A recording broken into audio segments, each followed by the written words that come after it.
দেখতে দেখতে শীত চলে আইছে।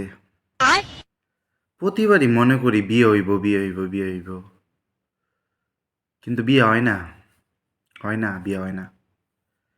এবারও তো ভাবছিলাম অন্তত বিয়ে আসে দিব, শীতের দিনটা যেতে আইছে, মা ফের কয়ে টয়ে রাজি করাই বিয়াটা করলাম।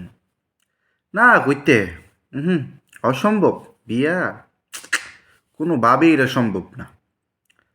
আম্মারে কাল্লা কইছিলাম, আম্মা বয়স তো হয়ে গেছে, বিয়া শাদি করাইবানি। ও গোলামের ফুত কপালবালা বিদেশ আসোস, বাংলাদেশে থাকলে ঠেঙ্গি ভেঙ্গে লাইলাম বাইরে। তোর বিয়ার বয়স হইছে অনে? হ্যাঁ, বিয়ার বয়স তো হইছে না, হইব কেমনে, হইছে না তো। এই দাড়িটি আছে না, এই দাড়িটি আমার না, দাড়িটি আমার না, অন্য কি হইছে, আমার দাড়ি না। স্বপ্ন, শালা স্বপ্নই রয়ে গেল, বিয়ে আর হইল না।